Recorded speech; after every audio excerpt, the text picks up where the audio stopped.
സമൂഹ മാധ്യമങ്ങളുടെ അപകീർത്തിപ്പെടുത്തിയെന്ന നടി ഹണി റോസിന്റെ പരാതിയിൽ രാഹുൽ ഈശ്വർ നൽകിയ മുൻകൂർ ജാമ്യാപേക്ഷ ഹൈക്കോടതി ഇന്ന് പരിഗണിക്കും. അറസ്റ്റ് സാധ്യത മുന്നിൽ കണ്ടായിരുന്നു രാഹുൽ ഈശ്വറിന്റെ മുൻകൂർ ജാമ്യ നീക്കം. ഹണി റോസിനെതിരായ പരാമർശങ്ങളിൽ തൃശൂർ സ്വദേശി സലീമും രാഹുൽ ഈശ്വറിനെതിരെ പരാതി നൽകിയിരുന്നു. തനിക്കെതിരെ രാഹുൽ ഈശ്വർ സംഘടിതമായി സൈബർ ആക്രമണം നടത്തുന്നുവെന്നായിരുന്നു ഹണി റോസ് സെൻട്രൽ പോലീസ് സ്റ്റേഷനിൽ നൽകിയ പരാതി. ബോബി ചെമ്മണ്ണൂരിന്റെ PR ഏജൻസികളും രാഹുലും തനിക്കെതിരെ ആസൂത്രിതമായി പ്രവർത്തിക്കുകയാണെന്നും ഹണി റോസ് പരാതിപ്പെട്ടിരുന്നു. ഹണി റോസിനെ വ്യവസായി ബോബി ചെമ്മണ്ണൂർ അധിക്ഷേപിച്ചെന്ന പരാതിയും തുടർന്നുള്ള അറസ്റ്റുമടക്കമുള്ള വിഷയങ്ങളിലെ channel ചർച്ചകളിലായിരുന്നു Rahul Easwar honey റോസിന്റെ വസ്ത്രധാരണത്തെ വിമർശിച്ചത്.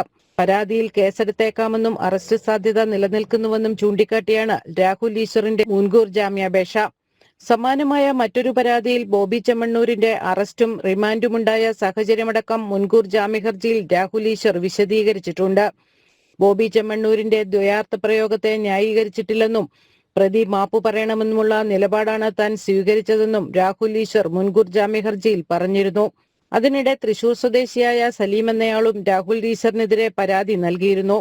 Channel ചർച്ചകളിൽ ഹണി റോസിനെതിരെ രാഹുൽ ഈശ്വർ മോശം പരാമർശം നടത്തിയെന്നാണ് പരാതി. രാഹുലുമായി ബന്ധപ്പെട്ട സമൂഹ മാധ്യമ പോസ്റ്റുകളുടെ പകർപ്പുകൾ ഹണി റോസും കൊച്ചി സിറ്റി പോലീസിന് കൈമാറിയിട്ടുണ്ട്. ജനം, കൊച്ചി.